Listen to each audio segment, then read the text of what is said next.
গুরুদ্বারা নানক সাহিব হচ্ছে শিখ ধর্মাবলম্বীদের একটি মন্দির।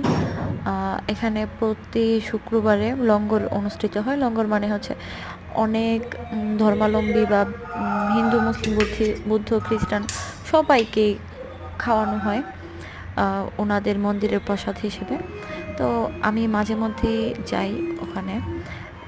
সেদিনও গিয়েছিলাম, দেখি হচ্ছে ওনাদের প্রার্থনা চলছিল সন্ধ্যায়, আর আঙ্কেল হচ্ছে রুটি বানাচ্ছিল সবার খাওয়ার জন্য।